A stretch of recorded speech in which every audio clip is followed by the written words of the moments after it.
Hi, Chad Biffley here from Toontown Records in Flaphappenville, New Jersey, Maine. And have we got a great record for you? You've seen them in the movies. You've pinned posters of them up in your dungeon, and you've probably dreamed about hearing them talk their way through some of your most favoritist tunes of the most popularistest catalogs of the musical artists of the 20th century. Well, now, wait no longer, for Toontown Records presents Christopher Walken. Monday, you can hold your head. Tuesday, Wednesday, stay in bed. Thursday, watch the walls instead. It's Friday, I'm in love. Saturday, overweight. And Sunday always comes too late. But Friday never hesitates. Dressed up to the eyes, it's a wonderful surprise to see your shoes and your spirits rise. Throwing out your frown and just smiling at the sound. As sleek and as chic, spinning round and around. Always take a big bite. It's such a gorgeous sight to see you eat in the middle of the night. You can never, ever get enough of this stuff. It's Friday, and I'm in love. And it's Bond, James Bond, as you've never heard him before, shaken and stirred. It's none other than Sir Roger Moore. And some days it don't come easy, and some days it don't come hard. Some days I don't come at all, and these are the days that never end. And some nights you're breathing fire, and some nights you're carved in ice. Some nights you're like nothing I've ever seen before or will again. And maybe it's crazy. Oh, it's crazy. And it's true. I know you can save me. No one else can save me now but you. As long as the planets are turning. As long as the stars are burning.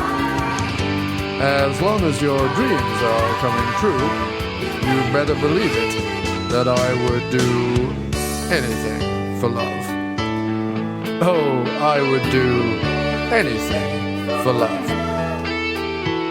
Oh, I would do anything for love, my dear, but I won't do that. No, not even James Spader would do that. And you know him from the Batman movies as Alfred because you haven't seen any movies before the year 2001. It's Michael Caine. I've been in love and lost my senses, spinning through the town.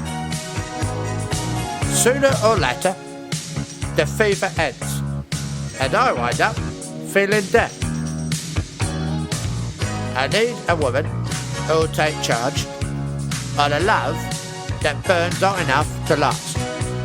So when the night falls, my lonely heart calls. I want to dance with somebody. I want to feel the heat with somebody. Yeah, I want to dance with somebody. With somebody who loves me. I want to dance with somebody, Master Wade. I want to feel the heat.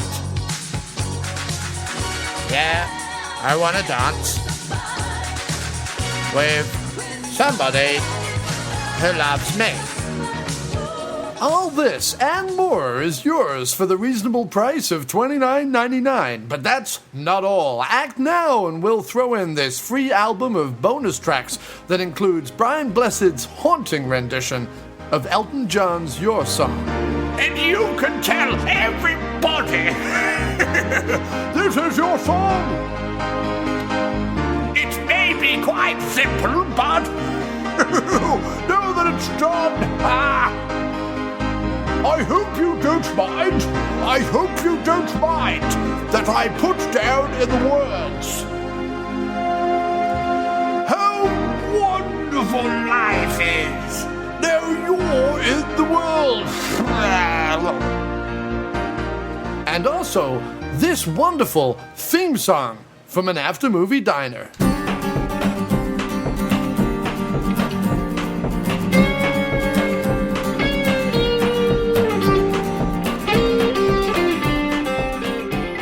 Hello and welcome to yet another episode of the After Movie Diner. A most excellent episode, one might say. Let's hope it doesn't get too bogus or anything like that. To join me on yet again looking at some fantastically nostalgic time travel movies from us 30-somethings youth is the gentleman also known as the Nerd Lunch, although unfortunately one of their members could not be with us, and we're going to lay into him in a minute. But it is my undecided thrill and pleasure to welcome back the most bodacious Carlin Trammell, or CT, and the ever excellent Paxton Holly back onto the After Movie Diner. Gentlemen, good evening. Thank you, John. Good evening, John.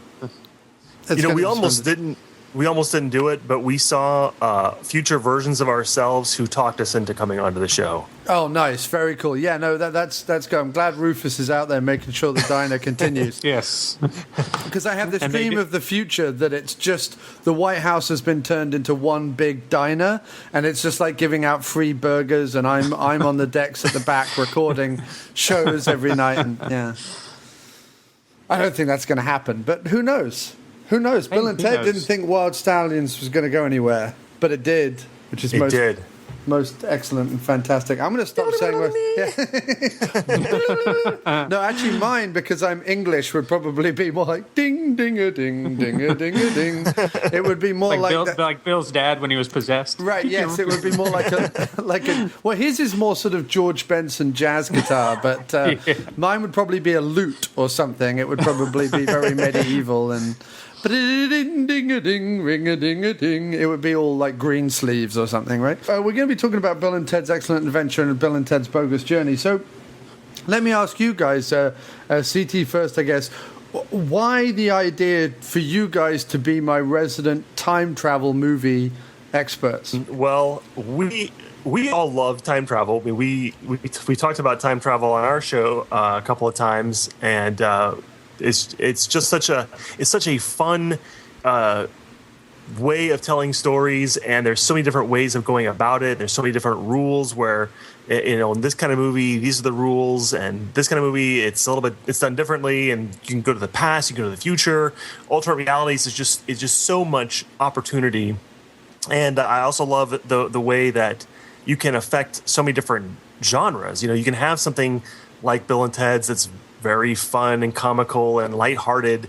We talked about Back to the Future last time. That certainly runs a lot more into the fun, but still adventure action kind of thing. And sure, you can have romance movies. I mean, there's been a couple of these recently, like About Time and Time Traveler's Wife, and so you can really run the gamut with time travel. And so I love the opportunity to talk to you about this genre because it's just one of my favorites. Nice.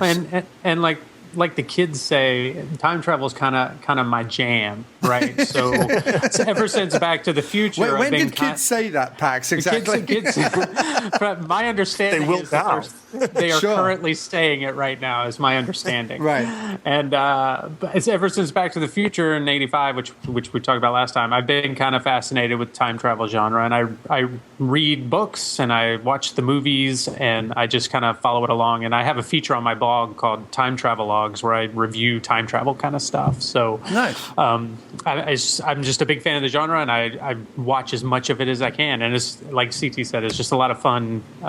Just a lot of fun to watch that kind of stuff and see how different things make the rules different, and how they make it work differently.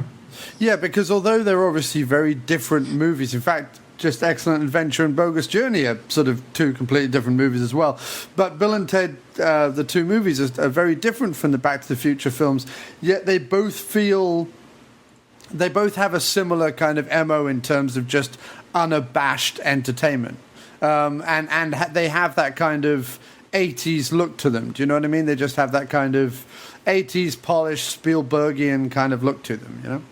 Yeah. Yes. And I guess if we're going to continue with a sort of 80s, early 90s theme for the next show, we should probably cover that great Emilio Estevez classic, Free Jack.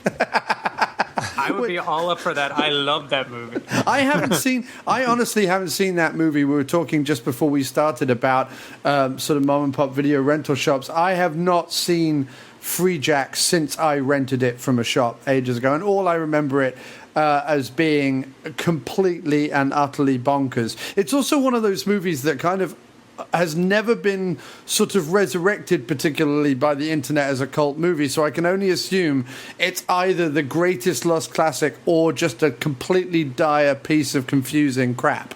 You're right. It doesn't have any following either way. It like usually like something like that, like say another thing I like called The Shadow, sure, usually comes up with something like everyone hates it and it's like this is understood to be a terrible movie, but Free Jack hasn't fallen either way. It's like people don't hate it, people don't love it, and it's like you never hear anything about it. Yeah, well, I mean, it's funny whenever I kind of think about delving into sort of the Brat Pack films or the films featuring Brat Pack actors and so on. Obviously, there's kind of the like 5 or 10 main ones that people go to, normally hovering around John Hughes.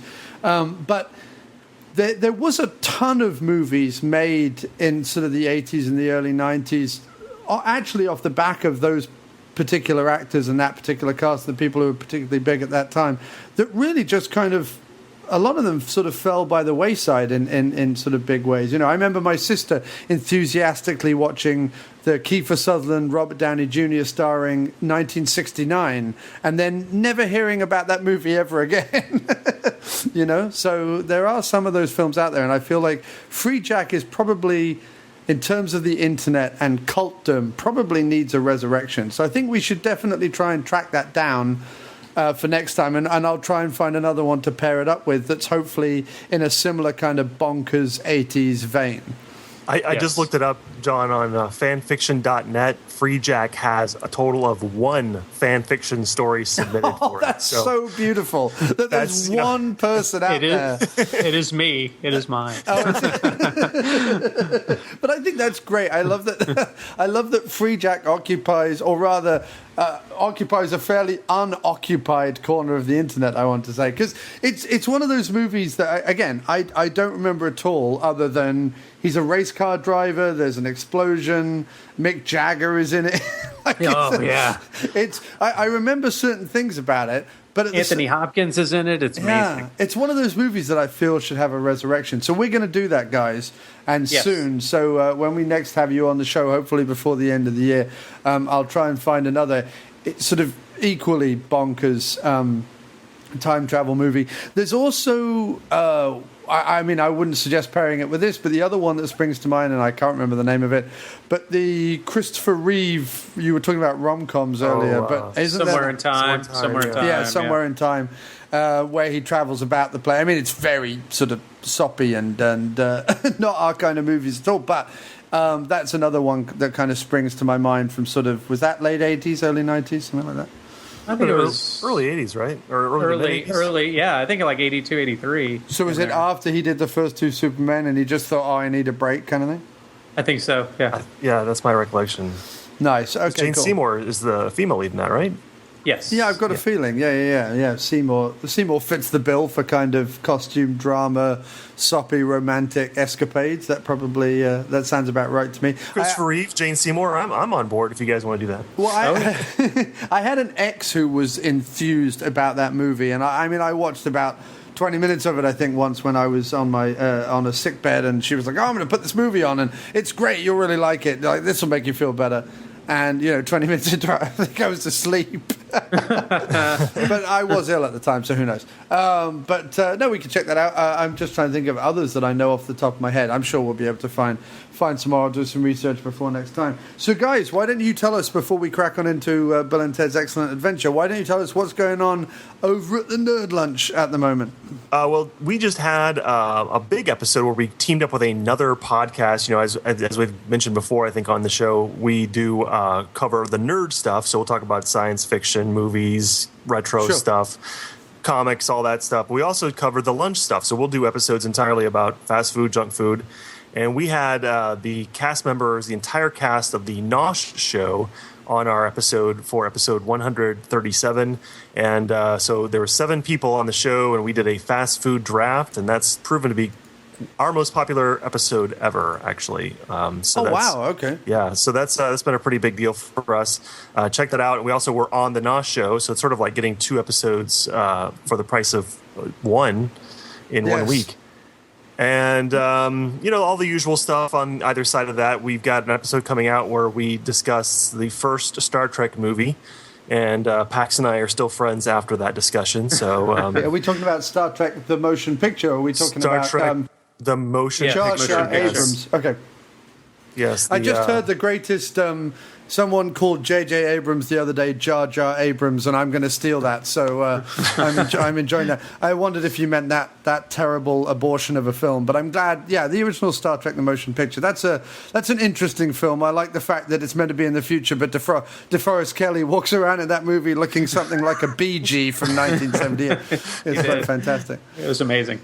Yeah, the big beard and the medallion. I'm like, seriously, guys, you think this is going to fly in like 10 years, let alone 200 years or whatever that's meant to be into the future? So. Everything goes in cycles, though. That's sort of how I write that up. It's all, No, it'll be. So the 70s are going to go in like 200 or 300 cycles before it then comes back around. Exactly. And DeForest is thinking, I think I'm going to have some of that open collar medallion beard action. It's fantastic. Also, the other mad thing about Star Trek: The Motion Picture is they put Kirk up against a woman he can't reproduce with, which just doesn't make any fucking sense. Because he should be sleazing all over her like the Lothario captain, Boy Scout that he is. But unfortunately not. She's all, hyper intelligent and asexual. Well, you can download episode 138 of our show, and you can hear all of our thoughts about Star Trek: The Motion Picture, and find out who's a fan and who's not. Because there is at least one who's a fan, and the others aren't. Okay, I mean, Wrath of Khan is still the best, so we have to all agree on that. Yeah, I think we do. I think we do all agree on that. Yeah. Yes. So that sounds great. That sounds great, guys. So the NOS show being so popular, do you think, therefore, you might want to continue that pair up, or have you guys talked about maybe like moving the show more in that direction, or are you just happy that one particular thing has been successful and you want to keep doing your thing and hopefully the success carries on and it wasn't just the subject matter? I mean, we're going to continue doing our shows, and it wouldn't be a thing we would merge regularly. Maybe it would happen again, and we've already talked about how we all had fun doing it, and so there have been talks about it happening again even before the end of the year. But yeah, they would still do their show. We'd still do our show for now. So nice. I think in the end we'd bring them down rather than they'd help us out. Yeah. So did you have anything else you guys wanted to talk about before we go into the movies? Well, Pax and I both also do other podcasts. So if you don't mind, Pax, please why don't you go mention right your other show you do? Oh, yeah. Monthly, I do a Cult Film Club podcast where we talk about just culty films from the 70s, 80s, and 90s. And our most recent episode, we did a 1986 movie called Rad about BMX biking. And it was a lot of fun. Cool. And it was popular enough that the star of that movie, Bill Allen, contacted us. And we got to interview him on our recent episode. So we talked to him for about an hour or so. And Wonderful. I got an autographed book of his and stuff. So it was a lot of fun, and having a lot of fun with that. That's Cult Film Club. You can find us at cultfilmclub.com. Nice. Yeah, I do another show that's also monthly. It's called the James Pod Podcast. And we just released our 10th episode this month. We release every month on the 007th of the month. So very, very cunning. Nice. See what I'm doing there? Yeah, see? Yeah. And it's me and a guy named Aaron Nix, and we have a third co-host named Alabama Dog. And just to be completely frank and honest, even though we say this is about James Bond, it really is just a disaster of a podcast. It's just crazy stuff. We never really stay on topic, and it's all purposeful. It's all because there's plenty. If you want to listen to people talk about James Bond, there's about a million other podcasts. But if you want to listen to guys pick dodgeball teams with James Bond characters and talk about vending machine snack company foods and argue about whether or not the dog co-host is living up to his obligations, then this is the show for you. And whether you actually watch the movie or you get your assistant to watch the movie. that comes into play as well. So. That's fantastic. And are you doing each movie, going through the pack, or I mean, because otherwise you don't have 23 episodes or 24 maybe if the next one comes out before you finish. We do them out of order, and we cover. That's frustrating. It doesn't really matter. I understand. I'm joking. Yeah. Our argument for doing them out of order is so that it allows them to stand on their own. So there's no context. So we can watch a movie and we haven't got the baggage of the previous movies behind it. It kind of helps let a movie stand on its own if we watch it out of order. So sure, I get it. That's sort of the conceit, I guess, of that reasoning. And then we'll cover other Bond projects as well. So we'll do eventually we'll do Never Say Never Again. We do have a Casino Royale episode coming up that isn't the Craig one. We do have plans to do some other episodes that aren't the movies. So I don't know how long it'll go. Have you tracked down the American TV film where that he's played Jimmy Bond? Yeah. Yep. Excellent. Oh, well, that sounds great, guys. That sounds great. So I urge everyone listening to check those out. So let's move on to Bill and Ted's Excellent Adventure. I will probably stick the trailer for which here. Bill, Ted, this is really quite simple. Unless you get an A+ on your final oral report tomorrow, I have no choice but to flunk the both of you. Two epic airheads. Who is Joan of Arc? Noah's wife? We're in danger of flunking most heinously tomorrow, Ted. One time-traveling telephone booth. Strange things are afoot at the Circle K. I'm here to help you with your history report. What? That book will give you the number of any place you want to go. Let's reach out and touch someone. Who knew history 2 beers, please. could be such an excellent adventure? Who's here? It's Billy the Kid. Don't worry, I'll bring you back here as soon as you talk at our report. Socrates. Philosophize with him. All we are is dust in the wind, dude. We are in most excellent shape for our report. Excuse me, you know where there are any personages of historical significance around here? How's it going, royal ugly dudes? Put them in the iron meat. Excellent! Execute them. Bogus. Keanu Reeves. Those are historical babes. Alex Winter. It's a history report, not a babe report. Napoleon. Ziggy Biggy. Genghis Khan. Sigmund Freud. How's it going, fruit dude? Socrates. And Abraham Lincoln. If you guys are really us, what number are we thinking of? 69, dudes! Bill and Ted's Excellent Adventure. Which was made in 1989. It's directed by Stephen Herrick, who is also known for such cinematic classics as The Mighty Ducks and Don't Tell Mum the Babysitter's Dead, as well as Critters. He then went on to make 101 Dalmatians, Holy Man, Rockstar, and then a bunch of films nobody cares about. But for a brief moment there at the end of the 80s and the early 90s, every single one of his movies was a hit, right? Yeah. Yeah, good work on Mr. Herrick's part, I think. Unfortunately, he's recently made a bunch of things I've never heard of. So let's start first with you, Pax. How did you first come across Bill and Ted's? I mean, is this a movie you remember being released, or did you come to it later? Yeah, I remember it being released. It was several years after Back to the Future. Obviously, the time travel hook got me. I wasn't in love with the trailer. I think through the trailer, I didn't really get the caricatures that Bill and Ted were. It just didn't come across for me, but I was like, I'll probably go see it. It looks fun, a time-traveling phone booth. I mean, I thought that's kind of cool. And I think there was a quick shot of Billy the Kid in the trailer. So, I went and saw it in the theater based off the trailer. Yeah, the time-traveling telephone booth, I presume that's because no one on this side of the Atlantic had seen Doctor Who yet. Yeah. Which, of course, uses the same conceit, but I mean in a totally different way. The TARDIS is obviously not.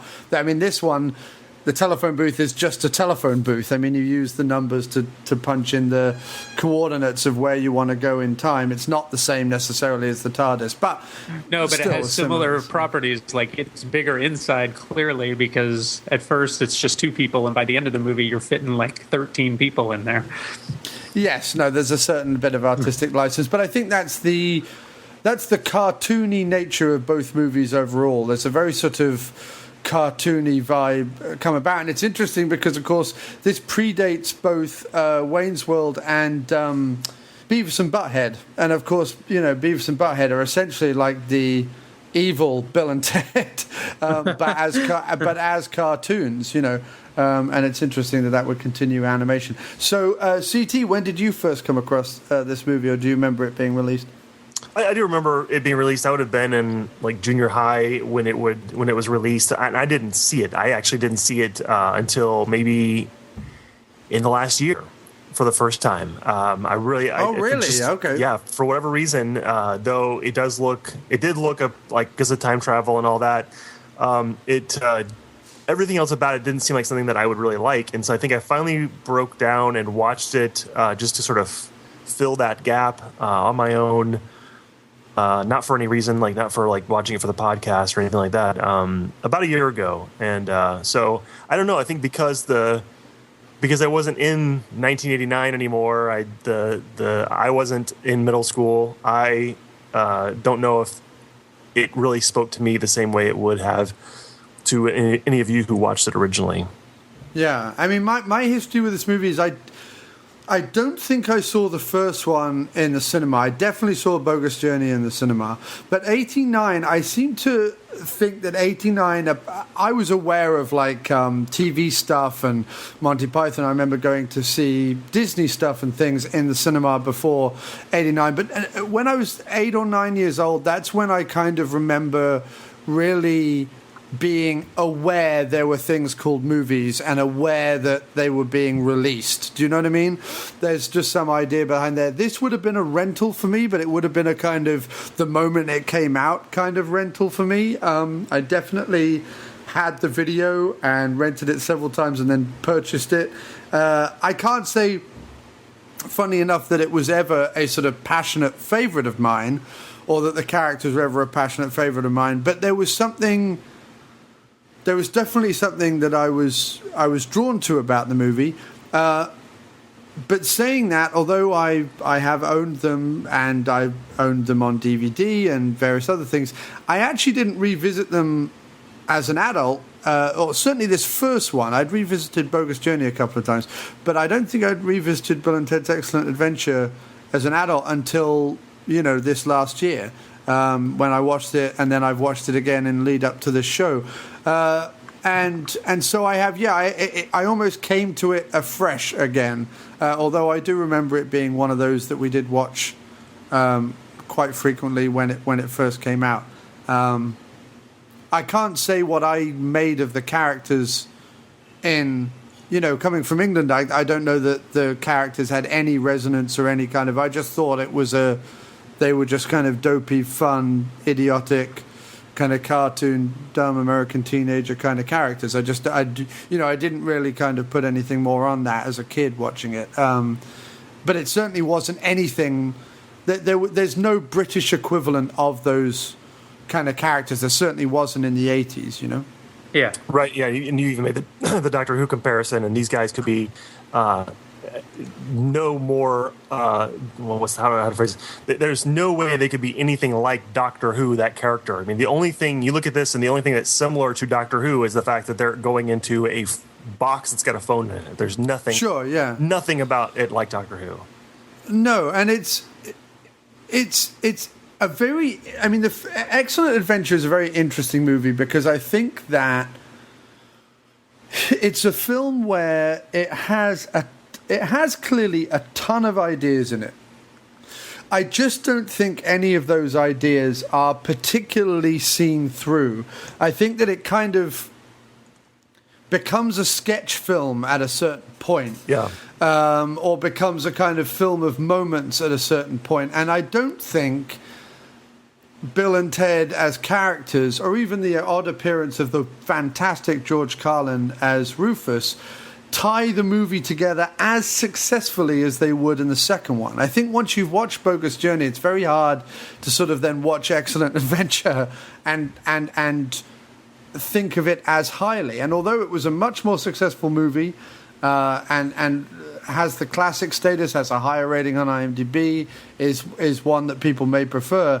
For my palate, I'm a much bigger fan of the second movie. But there is a lot to be said for Bill and Ted's Excellent Adventure as well. I don't want to sell it short. So why don't we go with you, CT, and just a few of the scenes that stand out for you and some of the general things you like about the film to begin with.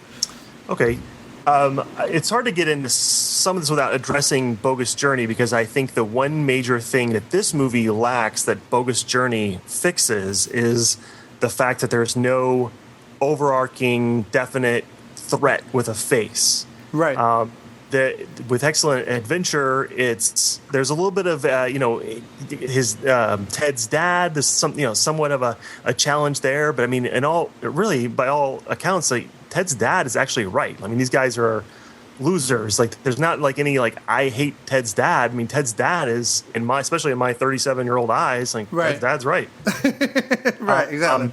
So the big threat, the big challenge, like that, there isn't that like enemy that they have to face off against and win and overcome this big challenge. It's like they have to prepare a report for school, and that's kind of what brings the movie down for me a little bit. But at the same time, I think it adds a little bit of charm, and that it is a very simple story. It is like, hey, they got a time machine, and how would two guys in high school use it? Well, hey, let's do our history report with it. And so I like the simplicity of it. I don't think it necessarily worked in their advantage. But like you said, John, it does turn into a very sketch-based comedy. There's some stuff that works in that and stuff that doesn't. Like, I would say half of the mall sequence, there's some funny bits, and then half of it's like just weird slapstick stuff that is very clumsy.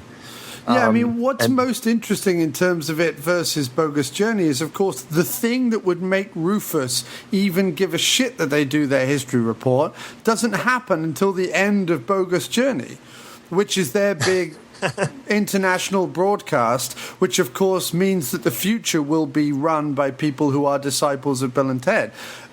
There's no real explanation other than, oh, in the future, you guys are a big deal kind of thing. There's no real explanation why Rufus would be doing any of this, in terms of that, if you hadn't seen the second film. Exactly. So that's another thing that lets it down. Now, on its pure setup, structure, and whatever, there are some nice things in it, but like you say, it also devolves into, like, why is there a sped up montage of them cleaning the apartment, like, or the house? Like, I didn't really understand that, other than it's amusing to see Sigmund Freud get a vacuum cleaner to the face. I mean, apart from that, I don't really understand. I think you answered your own question. I mean, why right before that when they come into the garden? I mean, they're introducing him, and he introduces them with names like Dave Beethoven, and right. And like silly names like that, because there's no reason for them to do that, but they do it because it's funny. I think a lot of what you guys said, because you guys didn't see it originally, and I did. And I saw it. Yeah. I would have seen it in 1990. Like, I would have seen it on VHS. Right. But I saw it before, and for me, Excellent Adventure is better. I enjoy Excellent Adventure, and I agree that it doesn't have the big bad like the second one, but I don't think it needs it. I think what it lives and dies on is the charisma and the characters of Bill and Ted, and yeah, it's mostly vignettes of them going to get the characters, but I mean, I think it works, and I think for the most part it works. And then I love the report at the end. I think that entire sequence of them doing the report at the end is great, and it's a great ending. And I think for me it works completely, and that's why I enjoy it.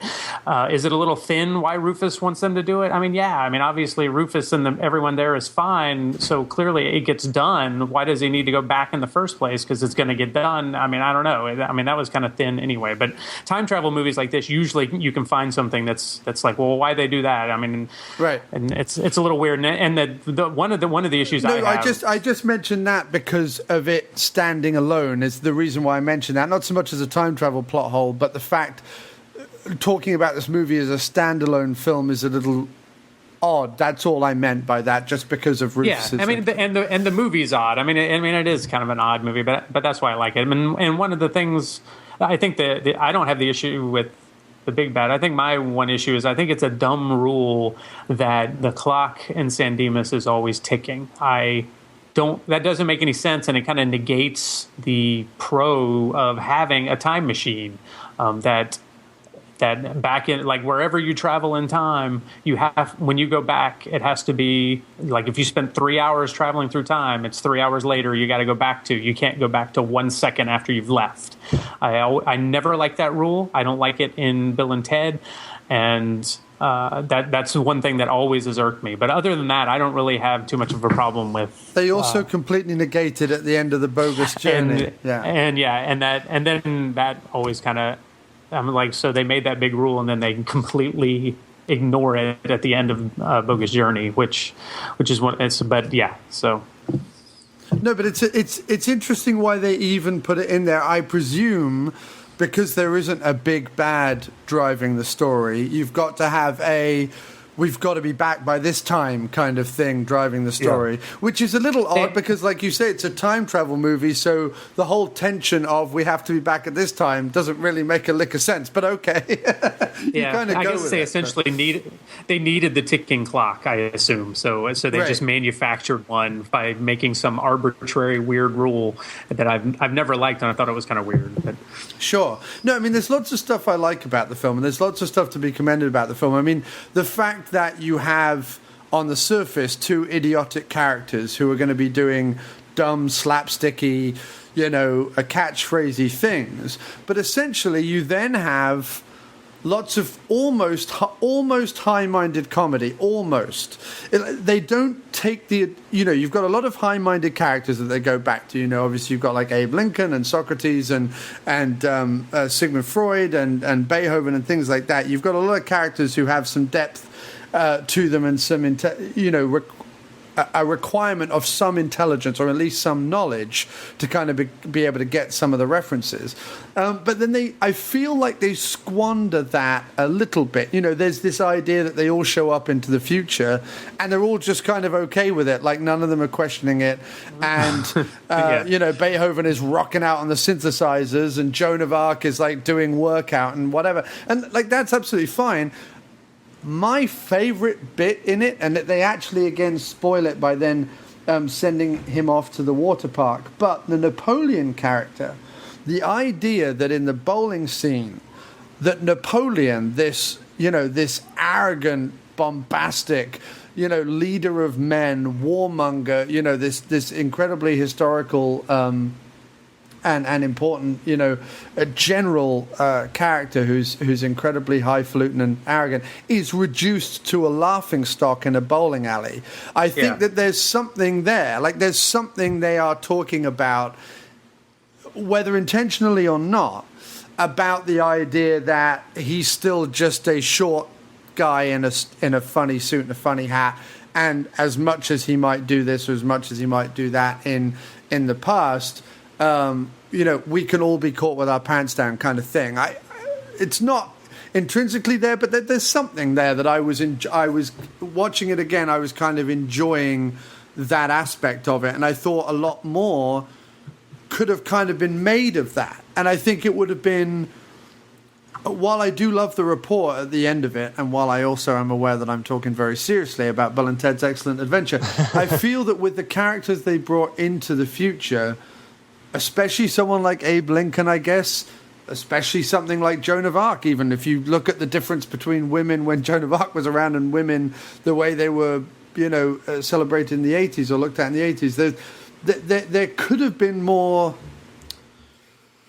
Once we'd got the time travel conceit, we didn't need to see them going to all the different times and picking them up. We could have just had cut to the future and then a longer time in San Dimas with more kind of jokes, but also a little bit of introspection about each of the characters and their some commentary on the time. Right. I think I see what you're saying, and I agree. And I think there could have been something where they're coming to the present, or them coming to 89 or 88 or whatever it was at the time. That somehow, it could have been for more of a reason than just doing a history report. Like the history report, that's the big grand finale, but what else are they there for? What else are they there to learn or to teach us about? I mean, there certainly could have been more done with that, but it wasn't that kind of movie. And there's also the idea, of course, I mean, not to want to pick holes in time travel again, because obviously it's endless, but the idea that if Rufus can go back in time to change time in order to better the future,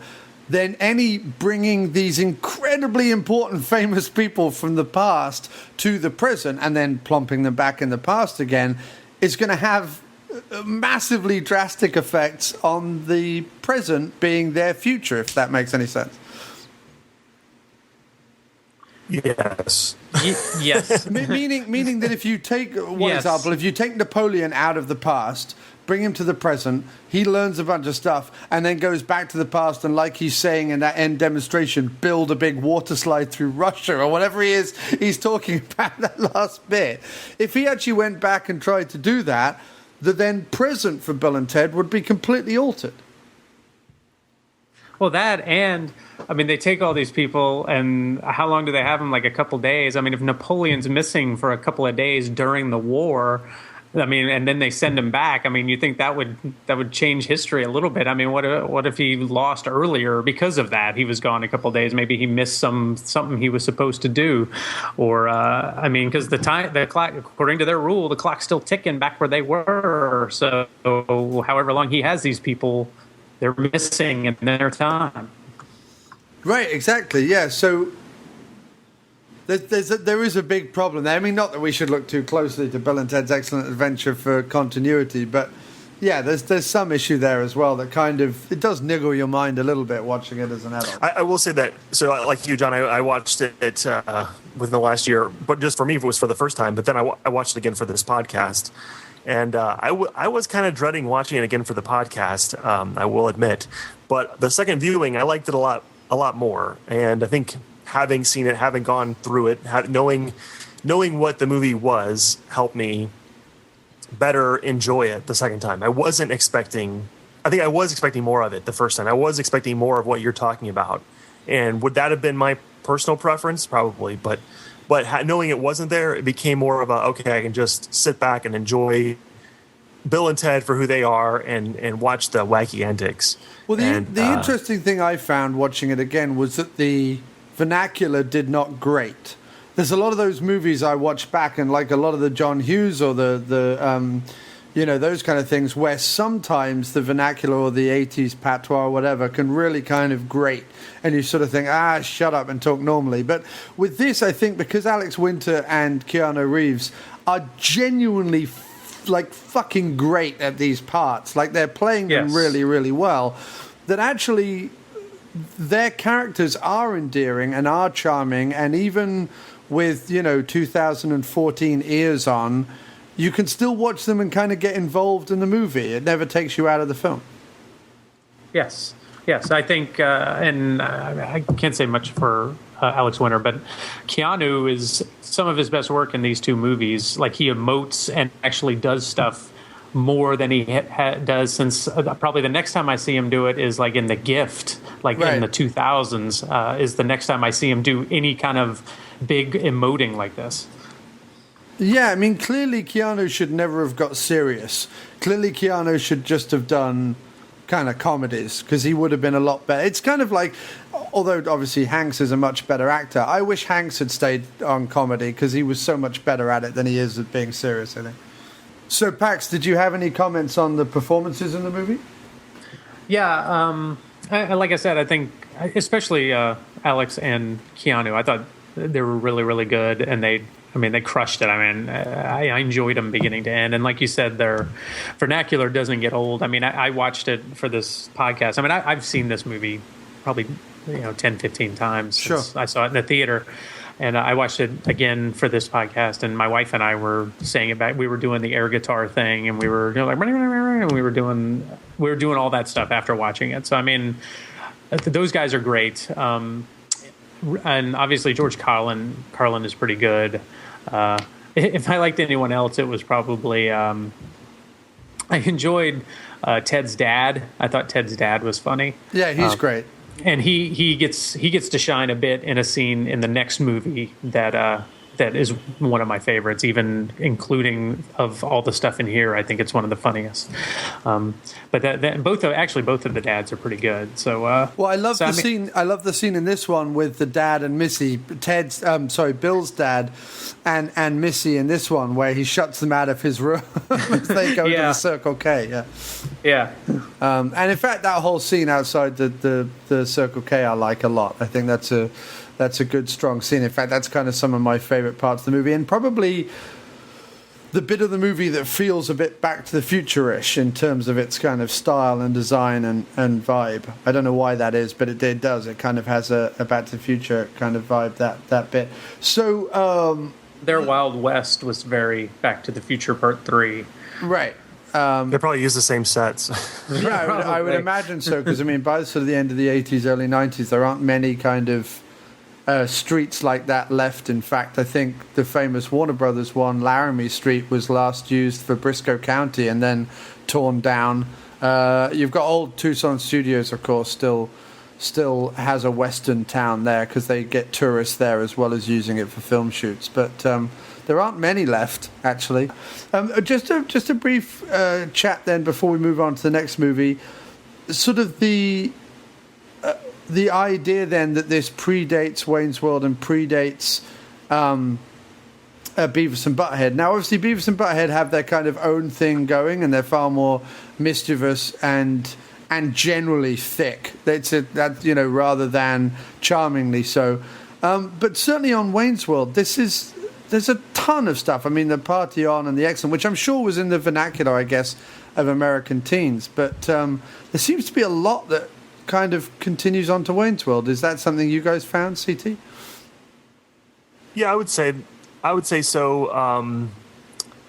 It was kind of I don't know. It didn't stick out to me, but I mean, there was definitely that, it's two surfer dude kind of characters, dim characters. I mean, there probably are even more examples at the time. I'm sure there are other things that we're not even thinking of, but this would seem to be one of the ones that predates that run of kind of setups and storytelling. Yeah, because I mean, Wayne's World, the first movie, comes out in '92, so a year after Bogus Journey, and obviously 3 years after this one. But when was Wayne's World on SNL? That would have been. It could have been around just the same after. time.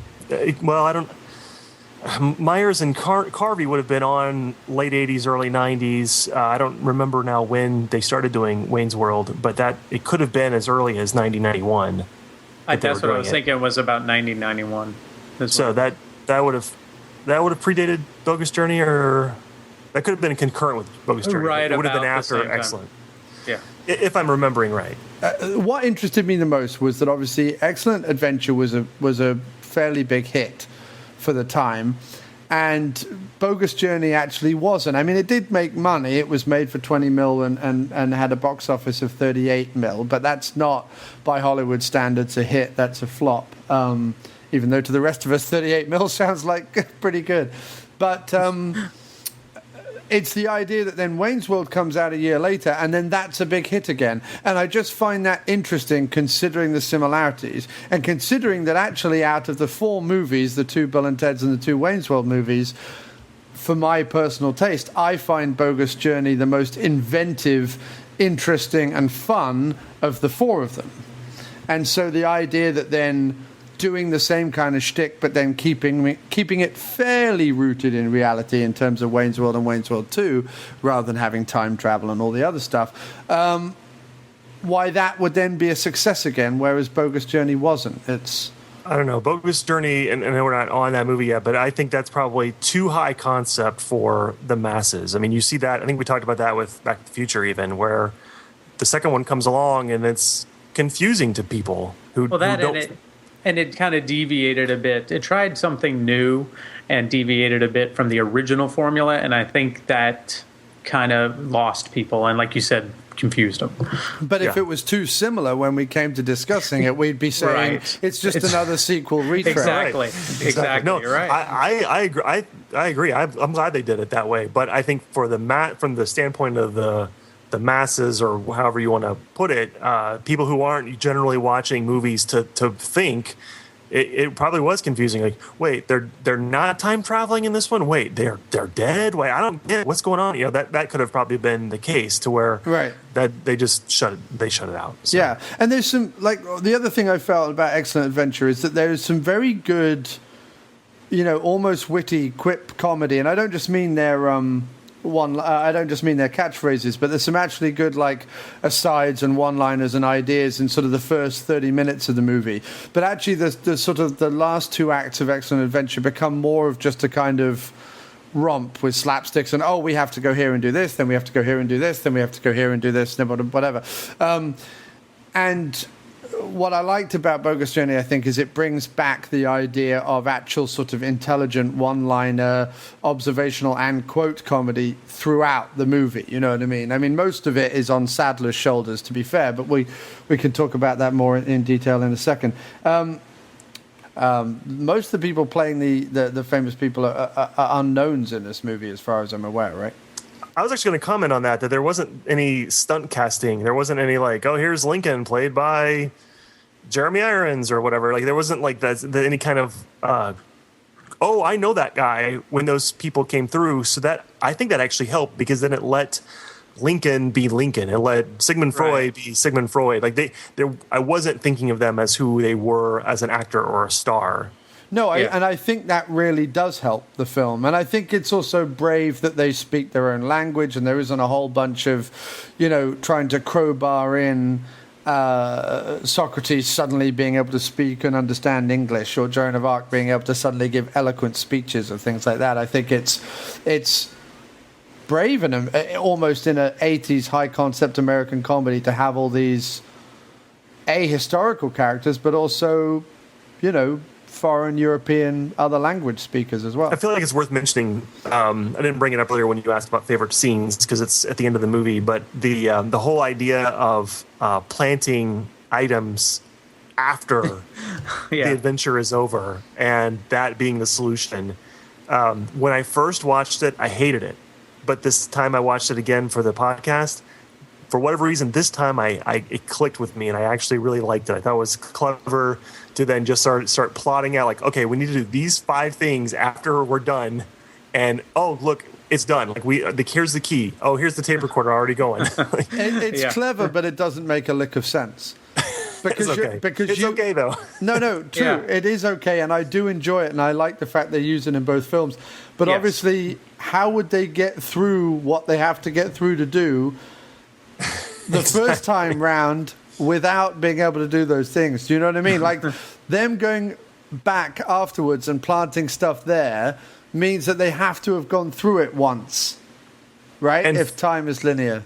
Exactly. And for something like this, I don't mind, but not to go off too much on a tangent, but Doctor Who has done this recently a lot. Stephen Moffat has written this kind of plot device into the shows, and it drives me nuts, because Doctor Who shouldn't cheat like this, because it's not this kind of movie. It's not this kind of thing. It's not wacky and cartoony. Yeah, exactly. And they play off a little bit of that concept, like you were talking about, John, in the next movie, about only, like, they'd had to have been through it once to do it, and they had, because they have someone else do it, and then and they play a little bit with the idea that it's a little absurd in the next one. Right. Yeah. Well, exactly, because Joss Ackland's character, how would he have gone back and done something and anticipated what they'd done? I mean, unless it's an Edge of Tomorrow thing where they're on a constant loop and they have ultimate chances to figure this shit out, there's no real way that any of this would be possible. But the way I kind of watch these movies, is they're sort of like Warner Brother cartoon. Like when Warner Brother cartoons get a little weird and get a little esoteric and a little odd. I'm thinking of like the Barbershop of Seville type one, or the Duck Amuck one, and sort of when Warner Brothers cartoons kind of go off and start like playing with time and playing with character and playing with expectations. I feel like that's what these movies are doing. They're not meant to be realistic in that regard, you know what I mean? Right. Yeah. But I also feel there's enough intelligence in them as well. It's weird to be saying that about these kind of dopey comedies, but I really feel like they're written with some intelligence to them. Otherwise they wouldn't hold up if they were just sort of dumb, silly comedies, you know what I mean? They are, and I think part of it is, I mean, yeah, it does have its dumb moments. Like I love when Bill calls Ted's dad and he says Deputy Van Halen, you know. And I mean, I love that. I think it's hilarious, but I think it's played with a wink that, I mean, it's in on the joke, and I think that helps. That it's played sort of earnestly, but it's also played that it knows that some of this is kind of absurd as well. Yeah, no, I like the fact that when they're on the tape, when they can't think of what to say, they just go back to saying what they say when they're trying to make their music video.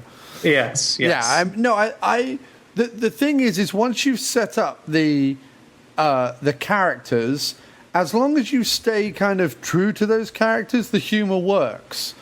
So in other words, the reason why that joke on the tape recorder works and is funny is because it is completely and utterly true to the character. Like everything they do is within the, you know, to use a long fancy word, but the verisimilitude of those characters and of the setting and of the plot and of the thing. It's not that, you know, the characters are not suddenly able to do a whole bunch of stuff that they weren't able to do 5 minutes ago. Do you know what I mean? It's all within keeping, and that's why the humor works, I think.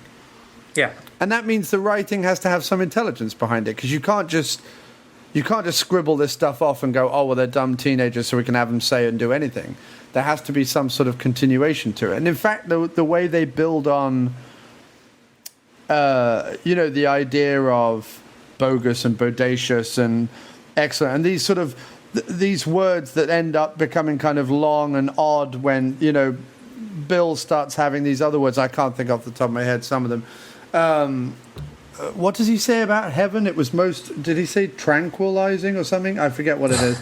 Or maybe he's talking about Greece or something. But that is another thread that they constantly come back to. And like you say, is a little bit knowing about it and start coming up with more interesting little bon mots and words and things that he can use that I find charming about it, that keep it going, I think. So, Pax, then, any final thoughts on Excellent Adventure before we move on? Just that, I mean, I love the movie, and I know a lot of it is nostalgia, but I mean, it still holds up for me. My wife and I still had just, before we got on, we were doing the air guitar thing. So, I mean, it still holds up, and I still really, really enjoy it. And CT? I think it takes going into it with the right mindset, the right mentality. Especially if you've not ever seen it before, I can definitely see where if you've got the same nostalgia, if you'd seen this back in '89, that's the ideal time probably to have seen it and to have grown up with it. But that aside, if you're watching it now for the first time, I think you've got to go into it with the right mindset and maybe give it a second chance, even like I did, and it's worth it. So. I'm glad to have watched it, and I will just throw in one other little sidebar. Came to mind another duo that predates these guys, but I always associated Wayne's World with the Bob and Doug McKenzie from SCTV. Sure. So it's just another sort of duo. It's like these two dumb guys. It's not the surfer like excellent kind of guys, but it's two dumb guys who get into adventures and they have their own vernacular. And they have their own vernacular. I'd say Strange Brew is sort of a precursor to this as well. Yeah, no, definitely. That's a really good point to make. And I don't think people would forgive me if I didn't mention Al Leong as Genghis Khan. That's inspired casting. I think that's incredible that you have Al Leong, and obviously you get to see him doing some of his weapon stuff. And also, did you guys notice that in the first one and the second one, they have teachers being played by famous character actors from the blaxploitation era? In the first one, you have Bernie Casey, and in the second one you have Pam Grier. That's right. Right. Yeah. Right. Yeah. Good call. Which is odd, right? I mean, where's that coming from? I mean, it's fantastic. I love it when you see them cropping up in work, because obviously it had been, over 10 years since their last kind of big hurrah in terms of leading actor status in movies. But just odd that they would. I don't know. I want to kind of talk to someone involved in the movie and see if that was even intentional, or whether. Where they put Bernie Casey in the first one, which isn't unusual because he was doing kind of work like this, and whether they went, oh, okay, so who can we have for the second one? Oh, we need this female character. We could always get Pam Grier. I wonder if that was even a thought, or whether it just happened to be like that. I like to think it's a key moment. But I love the fact that people like Al Leong and Bernie Casey are in this movie. That just kind of adds to it. Me personally, from my movie taste and my action love and all the rest of it. So, but yes, okay, great film. Enjoyed that immensely. So let's move on to what I personally think is the better film, me personally, and that is Bill and Ted's Bogus Journey from 1991. So 2 years later, they come out with this movie. So they're more or less, in terms of movie making time, back to back.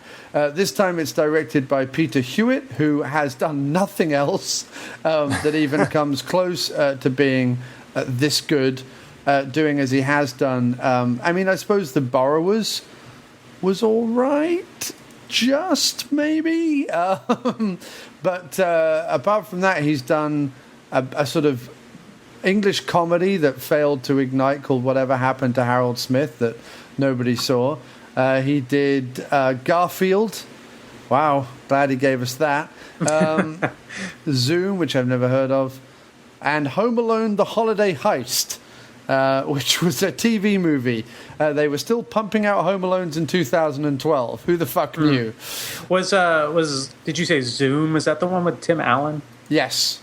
The superhero movie? Okay. Yes. I've seen that. I've actually watched that. So, you mean that's a kind of a Sky High thing, right? Only Sky High is much better. Very similar, yeah, and Sky High is much better. I didn't think it was too bad. No Kurt Russell, but it was not, it wasn't Sky High. Tim Allen, Kurt Russell, Kurt Russell. I mean, I got no problem with Tim Allen, but he's not Kurt Russell. He's not Kurt Russell, and he's not Bruce Campbell, who's also in Sky High. So is it written by the same guys as well? Yes, Chris Matheson and Ed Solomon do write this one as well. So it's written by the same guys, directed by a different guy, and obviously adds William Sadler to the mix. Previous Diner guest, I get to say, William Sadler. Great episode, by the way, John. Thank you very much. Good show. Thank you very much. Okay, so we'll have the trailer now. I have a feeling we're about to embark upon a most unprecedented expedition. Once they made history. I must see to it that you die. Now they are history. Bill and Ted are dead. Welcome to hell. It's the Grim Reaper, dude. How's it hanging, Death? But they're having one hell of a time. This is not what I expected this place to look like at all. We got totally lied to by our album covers, man. Taking in the sights. Not bad, dude. We totally knew a guy got one of those in his bucket of chicken. Making new friends. Excuse us, dude, but is there any way we can get back? You may challenge me to a contest. J7. You have sunk my battleship. Best 2 out of 3. What? Enjoying the family. No way! Invading the present. I totally possessed my dad. Battling the future. You're metal, dude! Excuse us, but your shoes are untied.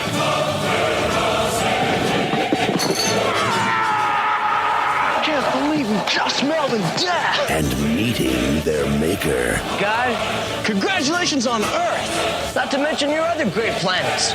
Mars, Jupiter, Uranus. It's the comeback of all time.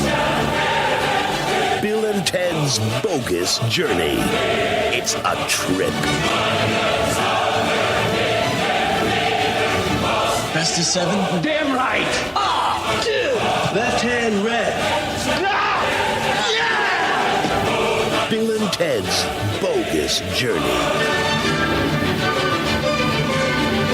And all right, so let's go in with CT first, and let's talk about Bogus Journey. Just an overview, and was this another first-time watch for you? Yes, it was. So after I'd seen Excellent Adventure earlier in the year for the first time, I had no desire to continue. At the time, I just didn't really seem like something I wanted to bother with. Sequels generally aren't as good. That's the general track record. So I had no idea that when I would watch it for this podcast, it would turn out to be my favorite of the movies. In fact, I'm completely with you, John. I think this is the stronger film. I think you need to have seen Excellent Adventure for this to really work. Yes, completely. Yes. So you have to. I think you have to have had the backstory in the first one. You have to know the characters.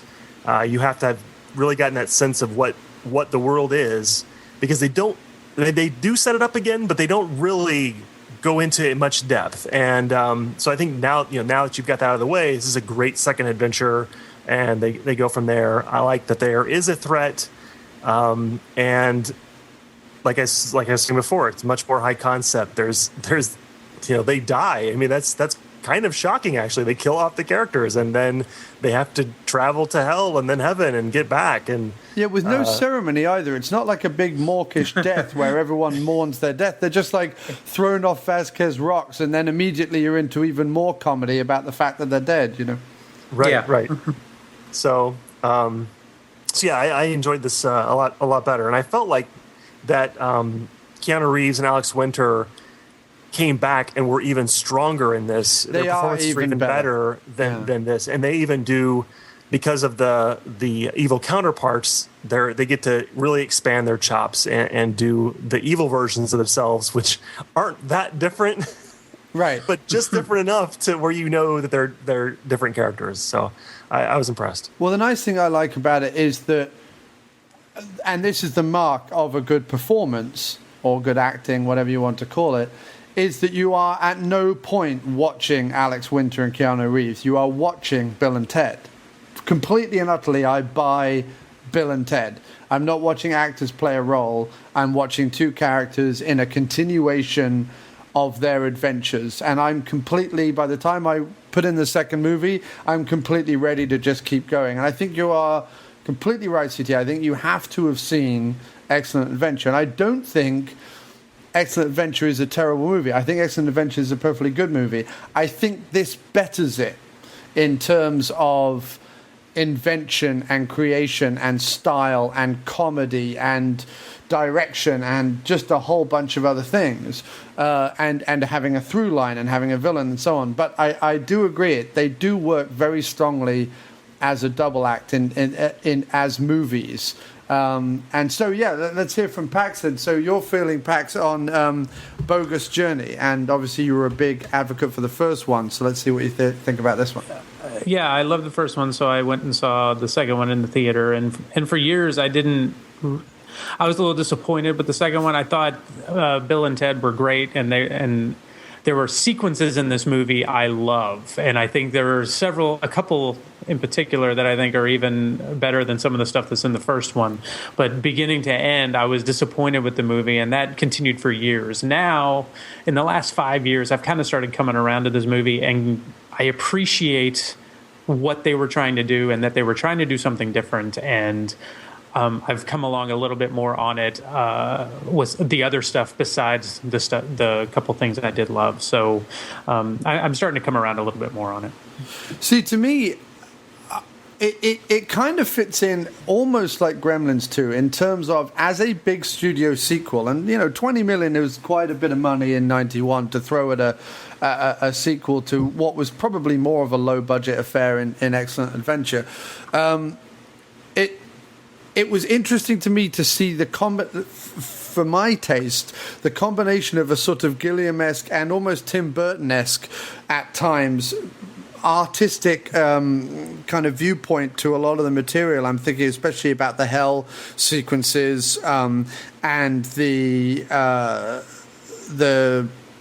death, the fact that the whole death sequence when they're doing the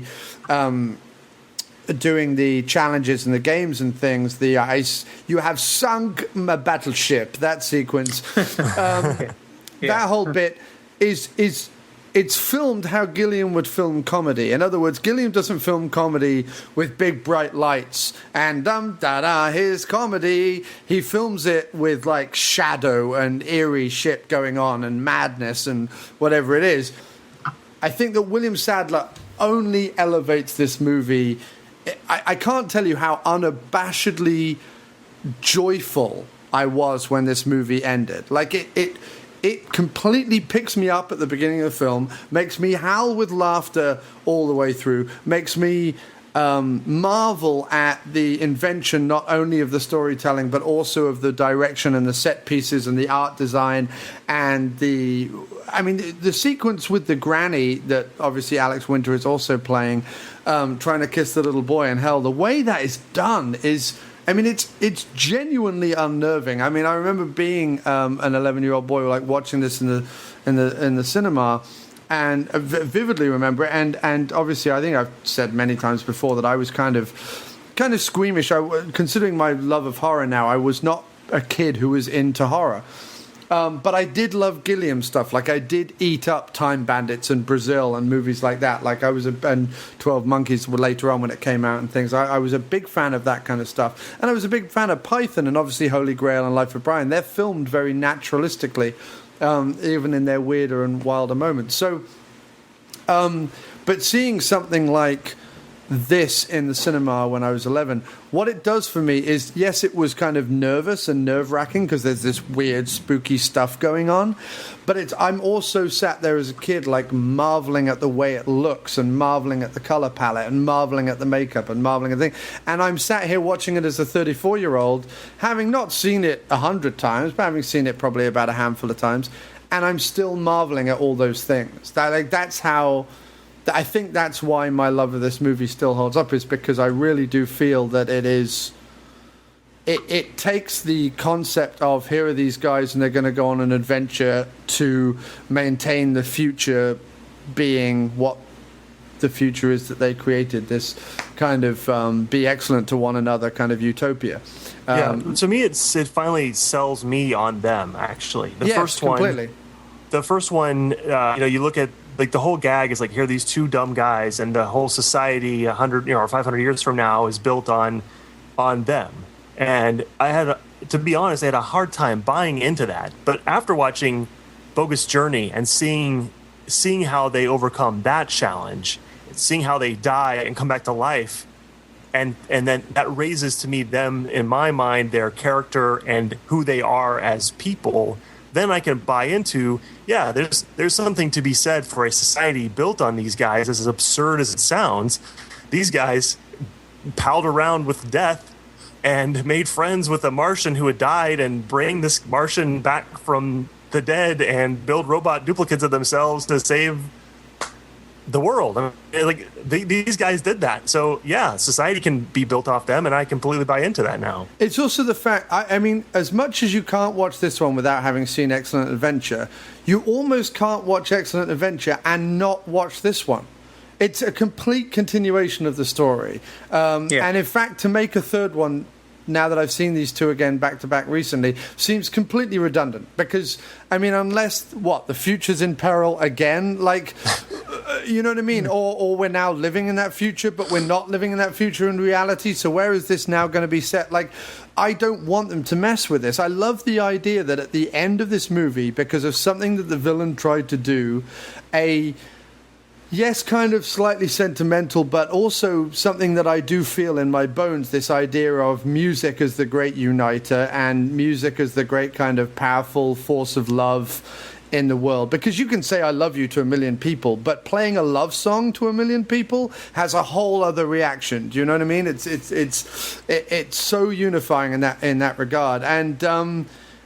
And I genuinely buy the ending of this. I get a lump in my throat. I hate that, it's like the end of a dumb comedy movie, but at the same time, I'm so glad they win. You know what I mean? I'm so glad that it's like God gave rock and roll to us and this big rock ballad anthem. I love the fact that in a very simple way, they say at the end of the movie, they don't have some big character arc. They don't learn a ton of truths. The one thing they learn, which I think is incredible that a comedy even has this message, is we've been to the past, we've been to the future, and we've been all through the afterlife.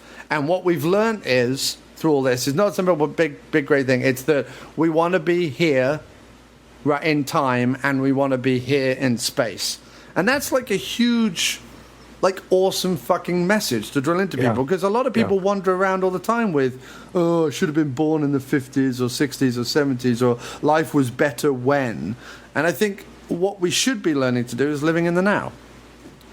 Your thoughts, CT? Yes. No, well, I agree with what you're saying. And in fact, I was just watching, it's another time travel movie. I just was watching About Time, which is written and directed by Richard Curtis. And it's got a very similar theme. And it's got some comedy elements, but it's very much more dramatic and romantic and everything. But it's very much similar in its message. And it's like, live your moments and enjoy the moments now, because that's what you've got. Like, we're always all traveling through time. And you need to realize that and not like dwell in the past or think about the future. I mean, there's some element you need to do that, but enjoy the moments we have now. And that isn't like hammered on your head and like drill, like you're not rolled over with a steamroller with that being the message in Bogus Journey. But it is sort of that message, like you're saying, and it's good to see that come through. And I think it addresses the sort of the differences between this movie and the other movie, where I don't know if I saw that kind of theme come out of the first one, but it starts certainly, and then it resolves in this one. So I agree. It's good. And I think that it gets its big Hollywood ending in terms of here is your big, like, your heroes have won, and here is your big kind of sentimental finale. Without it, I can be cynical and British and full of irony at the best of times. And very often, if you have a big soppy ending to a movie that I feel either hasn't earned it or is just being Hollywood for the sake of being Hollywood, I go, I've been gobbed on by fucking Hollywood. You know what I mean? Like, I need to go and have a shower. But this movie ends, and I only feel unabashed joy, and I think that's a great achievement. So, Pax, your feelings towards, like, some of the things we've been talking about, like the mess of the movie and the feeling at the end of the film, or anything. Are you getting that now, having kind of learned to re-love this film, or not? Yeah, a little bit. The ending used to bother me a lot because they ignored the rule from the first one, so I used to just kind of dismiss it. But the last few times I watched it, I got what you were saying about. I listened to what Bill said at the end, and then was saying, like, we want to be here, and we've traveled all over the place, and this is where we want to be, and I thought that, wow, that is a pretty good message, and I like that, Death joined the band, and that he had his little rap there, and I like the end is joyful and fun, and the last time I watched it, I really enjoyed it, and some of the other stuff, like, I don't know, the tone was different. Like, I think a lot of it is remnants of the problems I had when I watched it in the theater. The change in tone. I don't really like the evil robots. I think they're too much. It's like the tone is dark, but then they crank up the goofiness, and for me, that's a difference in tone that I always have had a problem with. But the last few times I've watched it, it's bothered me less and less. And I mean, the head dunking scene, and sort of, you are right in terms of, although it does have a big villain, which is a good thing, we spend little to no time with them, and when we do spend time with them, they're kind of redundant scenes where they're just kind of dunking each other's head or driving around trying to hit pussycats or whatever it is. Yeah. No, I can totally agree with you on that one. Yeah, and so that's just some of the stuff that's always been kind of there for me, and it's kind of falling away a little bit as I find things in there that I'm sticking to, and like the ending is one of them, and you guys have mentioned it. Sadler, everything Sadler does in this movie is top shelf. It's great. He is fantastic in this movie. The best out of 7, damn right, and all of that. It's fantastic. And he, even when I watched it in the theater, was the best thing about this movie, and I loved every bit of it. Yeah, I mean, Sadler's performance, that it's in a movie called Bill and Ted's Bogus Journey, it kind of doesn't give it the fucking award-worthy pomp and circumstance it really deserves. I mean, it is up there for me, and this is no exaggeration, with any finely tuned comic performance. I mean, it's up there with Peter Sellers as Inspector Clouseau, or, you know, Leslie Nielsen as Frank Drebin, or whatever it is. Like, I've picked two very similar things, but what I mean is it's up there with any of those kind of finely tuned comedic performances. I mean, it's just incredible, the fact that, and I know that a lot of it was probably on the hoof, especially when he walks back in with God, where you see that whole scene where they talk to God, and you're like, okay, fine, they've talked to God, and they wander off. And then Sadler just wanders back on and goes, I'm terribly sorry, they Melvin me. And it's incredible, just his timing and the way he... And when, not only that, but the fact that he decides to play death eventually as this kind of petty-minded, please pay attention to me type thing, which isn't in the script, it's kind of something Sadler's bringing to it, is incredible. Like when he dresses up as the woman, which is utterly ridiculous, and then they go, oh yeah, Death, you look really good, and he's like, do I? Do you think it works? Like it's so good. It's so good. It's incredible. Yeah. I seem to recall you in your interview with him talking about this movie, and didn't he have a story about the line to the guy who was smoking in the store being an ad lib? Yes, completely. Yes, it was something he came up with. Yeah, and I think I just think it's interesting that he is not. I don't think of him as a comedic actor. Like, I think of all of his famous roles, like Die Hard 2 and Tales from the Crypt, and I mean, there's tons I'm not even thinking about. And he's this is really the only thing comedic that comes to mind. I'm sure there's others, but in the second Tales from the Crypt movie, he has a brief cameo as a mummy talking to the Crypt Keeper at the beginning, and he's very funny in that. But it's really only a cameo. It's almost a missed opportunity that he doesn't have more comedic roles in his on his IMDb list. There's something that to be said for what he can do as a comedian. His timing is impeccable.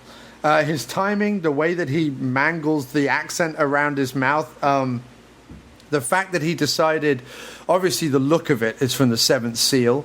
The fact that there is sort of that cinematic reference and cinematic pedigree, and Sadler looking at the look of himself and going, oh, okay, well, I'll play it as a Nordic character then. I mean, if that's where I'm coming from, I will play it as this sort of Northern European, slightly Swedish, slightly German kind of character. And there's this whole thing tied into that, which is kind of then becomes brilliantly comic. I mean, I think with both films, there are layers to it that are far beyond just a couple of dopey California kids go on an adventure. I think there's lots more layers to it.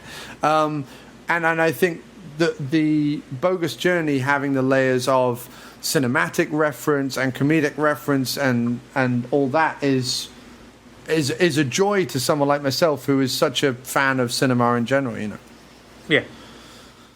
And what about the hell sequence? I mean, it is Tim Burton-esque, isn't it? The way they've got like the bright primary colours, but all the built-in Dutch angles and stuff. It's sort of quite reminiscent of Purgatory and Beetlejuice. Oh yeah, good point. I'll say that that when I was watching it, I was thinking, wow, there's really this would not be a place I'd want to ever end up. They're really painting a dark, horrific picture of hell. And at the very beginning, they show up and they're like, oh, hey, who's that? And they're like doing the devil horn, all the different stuff. And then once they get into they drop down and they're into the different halls and the different rooms and stuff. It's like, that's insanely creepy and insanely dark and not what I was expecting from this kind of movie, but it was very well done. And the nice thing about the two movies in terms of tone, although the second one, as kids, we would have maybe found darker. But, as an adult, it's not dark in that respect. In terms of visuals, it's fine. But the tone being maintained that it's basically a kind of cartoon venture. You know what I mean? There's no, and they walk a fine line very well in this idea of, well, the characters can be scared and the characters can get upset. I mean, think about the scene, of course, in the first one where Bill thinks Ted has been killed. So the characters can have emotions, but we can't push it to the point of people genuinely being... We can't watch the movie and be like, oh my God, they're really afraid, or oh my God, they're really upset. But at the same time, we can't watch the movie and go... they're just, like, none of this really matters. They're just kind of Tex Avery, Warner Brothers style characters. They do walk a very fine line, and I think they do a very good job of it. Both Winters and Reeves. Do you guys agree, Pax? I do. Yes, I do agree. They walk that fine line, and some of that, like I said, was some of the stuff that I've had to come around to. But I mean, they do. They step it up in this one, and they do walk that line, and they do just kind of do the separate things, and they were able to stretch a little bit. And like I said, it's one of those things that's just they're doing something different and something different from the first one. And I do now see that they're doing a really good job on it. And are there any are there any particular scenes now that kind of stand out for you? What do you think of like Station and that whole new character? I didn't love Station, and I still don't love Station. I do like when he's building the robot. I think that's a pretty cool scene. Right. I mentioned I love the Sadler Games ones, but one of the ones when I watched it this time that I literally laughed out loud and actually had to watch it again was when Bill and Ted go back to the police station and Ted possesses his dad. Sure. And his dad fucking nails Ted. I mean, he nails it. It makes me wonder if like Keanu did the scene as Ted and then his dad did it after watching him do it, because he just Hal Landon Jr. is the actor. Yeah, I mean he nails it, and then he does that and it's just I was crying laughing at it because it was a phenomenal just joke. The jazz guitar joke is incredible. Yes. And it was great. As is the Missy swap. I love the idea that Missy is now married to his dad. Yes. Which is a good idea. Well, I agree with Pax. That might have been the best scene in the movie. That or the games with death. But the two actors did a pretty good job. But Ted's dad was the best. And it was interesting too. Going back to Ted's dad and that whole dynamic was just almost the throwaway of Bill's stepmom had divorced Bill's dad and was now married to Ted's dad, and it was in there for almost no reason, just other than the joke of showing Bill's sad dad. Right, exactly. And it's sort of like that actor just showed up for that scene just to be his sad dad. He's not in any of the other movie, like the rest of the movie. It's except that one party scene. It's almost a Wayne's World joke. There's a lot of jokes like that about sort of in Wayne's World, I feel, and it's almost one of those jokes in the movie versions, I mean. But no, I do love it. I think it's one of those things that two writers have sat up. These writers are clearly like mates with each other. They've sat up. They've come up with a funny idea. Not only that, but Missy, although she's like painted as this kind of slut, she's been with there's indication she's been with Bernie Casey as well as being with these other older guys or whatever. At the same time, she's also a character, like, you don't hate her. She's not like a big-chested, ditzy idiot. You know what I mean? Like, she's someone that the girls hang out with, and that she seems like a reasonably okay person, except the fact that she's going off with all these older men and destroying older men's lives. But I mean, apart from that, I kind of like her as a character, right? Yeah. Yeah, I don't hate her, is what I mean. No, my other point that I was going to make earlier is as much as Hal Landon Jr. is incredible at doing an older Ted, and he is, I thought the kids did a really good job. I mean, they only get the one scene, but I think they did a really good job of being young Bill and Ted, I think, in the hell sequence. In the hell sequence. Yeah. I think they did really well. Anyway, I really enjoyed that. So last final thoughts then on Bogus Journey. I mean, I'm happy to end it by saying, you know what, for me personally, I think you need to watch both of them. I prefer the look, style, comedy and everything I've been talking about in Bogus Journey. I would also urge people that if they watch Bogus Journey once, if they've never seen it before, watch it immediately again and just watch everything Sadler is doing in the background. There's this amazing bit in the store where Bill is on the phone in the foreground, and in the background Sadler is looking through some building instructions or something in a pamphlet and trying to like measure out and imagine what the cabinet or whatever it is he's looking at would be like, and it's just hilarious. Everything he is doing, from facial expression to body language, is just incredible. And if they're, you know, and again, it's a completely thankless task because no one apart from us guys will ever give a shit, but just incredible what he's doing. So but no, I think they definitely work as a pair. You can't watch one without the other, and I think that's quite nice. I think that's quite good. So Pax, if you want to go with your final thoughts. Yeah, like I said, the second one for me has been one that I've had to come around on, but there's definitely, I mean, even if you find the change in tone jarring, there is stuff in Bogus Journey to love. It doesn't get enough credit for being something that takes the original concept, tries something a little different, and for the most part succeeds. Watching Sadler as the Grim Reaper, watching Bill and Ted themselves still be themselves, but also try to do something different, and that one possession scene, which I'm still laughing at. I mean, it's a good movie. And it's much better than I even gave it credit for, and I agree. You got to watch the pair because it's definitely a complete continuation of it. CT? Well, I'm not going to say anything too drastically different. I would agree that it's well worth watching. I would not have predicted that going into the Bogus Journey this time, because it was just having watched Excellent Adventure once before, I was not expecting to be as pleased and as satisfied with this one as I was, and so that's a good thing. And I agree with both of what you're saying. It is. I mean, it's just 90 minutes each, so you're looking at a 3-hour time commitment for these two movies. You could do that in an evening, and it's a good sit down.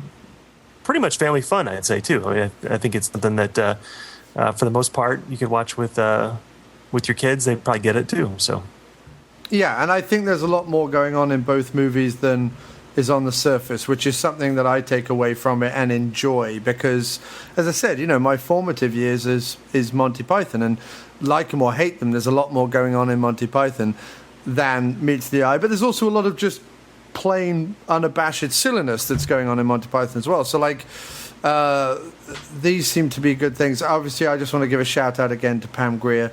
The fact that in this movie Sadler I've interviewed and turned out to be one of the nicest guys I've ever spoken to, and continues to be. He occasionally funny William Sadler story just to end the show. Recently, I forget what it was we were talking about in our Facebook group, the After Movie Diner and Dr. Action Facebook group, which everyone should go over and join immediately. Just look up groups and look up Dr. Action or After Movie Diner and you'll find us there. I joined. Yes, you should join. It's good fun. We have some great conversations over there. But we were talking about something recently about Sadler. I think maybe Die Hard 2 or whatever. No, this was it. I'm going to tell the story properly.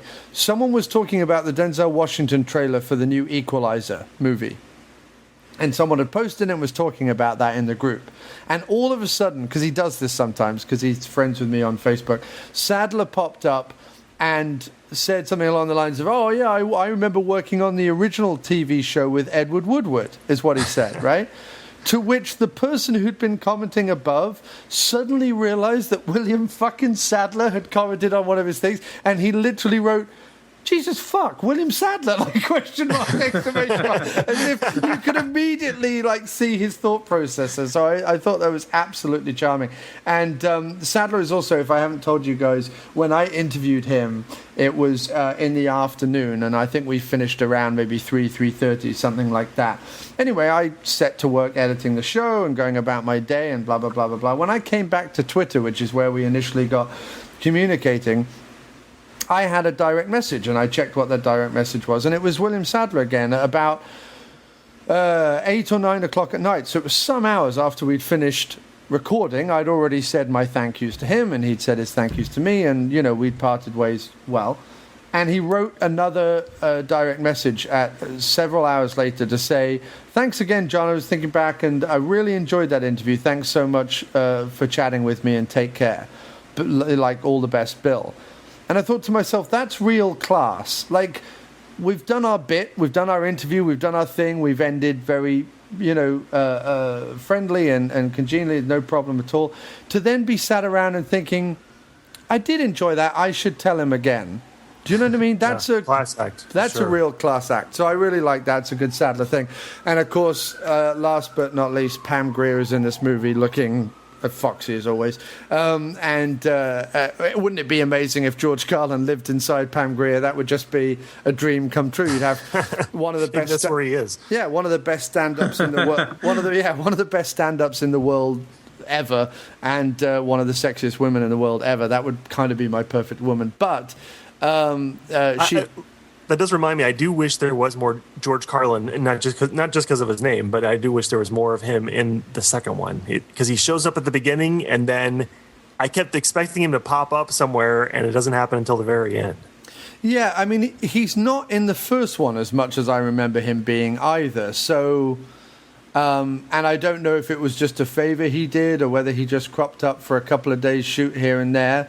Joss Ackland is another one. He plays the big bad in the second movie. He's in it for about 5 minutes at the beginning and about 5 minutes at the end, couple of scenes in the middle maybe. But, I do miss Rufus, but I think I missed Rufus before I suddenly realized watching the first one that, my memory had put him in these movies more than he is in general. Yeah.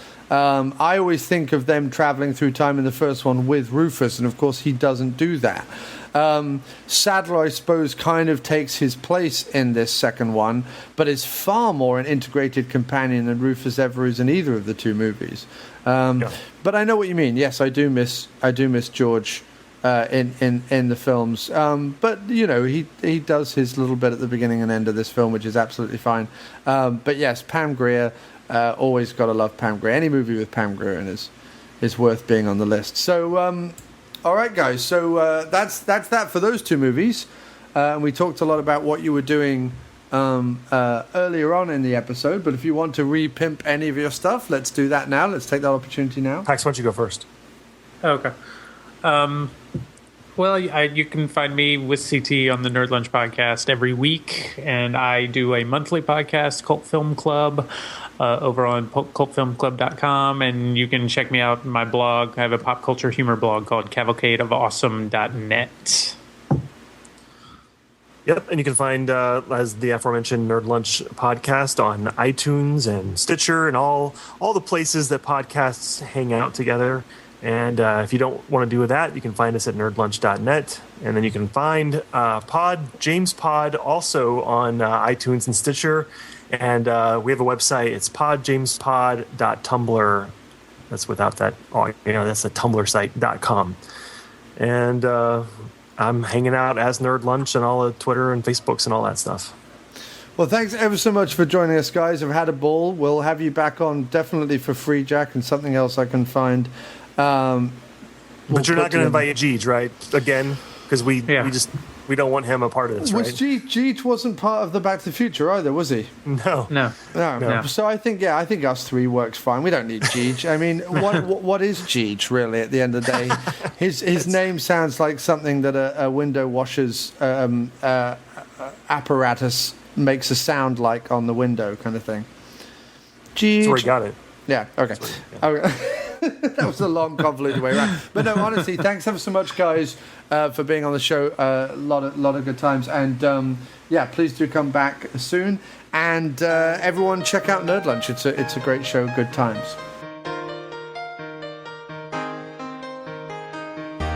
It's a little bit funny, this feeling inside. I'm not one of those who can easily hide. I don't have much money, but boy, if I did. I'd buy a big house where we both could live.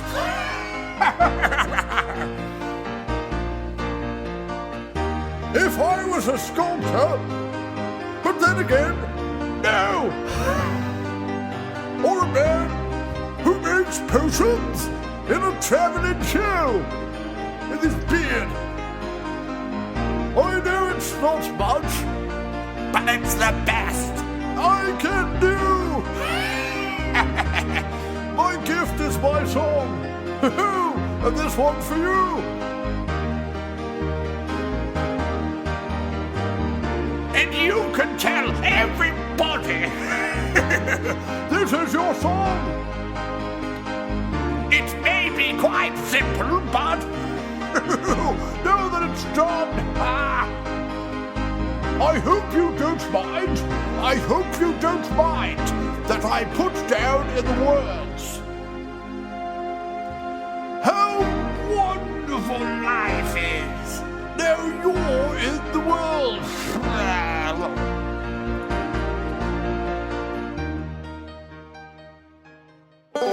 Like the show? Well, you can find our complete podcast archive over at amdpodcast.blogspot.com or aftermoviediner.com.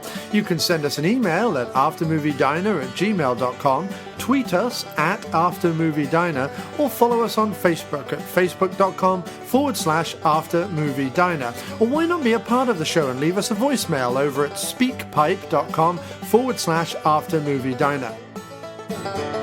You can also support the show a number of ways: by spreading the word to family, friends and co-workers, by writing us a review over at iTunes or TalkShoe, by purchasing some excellent diner merchandise over at cafepress.com/aftermoviediner, by donating on our website, by advertising with our website, or maybe you're a regular Amazon user. If so, then before you make a purchase, go to amdpodcast.blogspot.com, aftermoviediner.blogspot.com, or aftermoviediner.com and click through the Amazon banner ads. It costs you nothing extra, but they throw us a few coins for the trouble.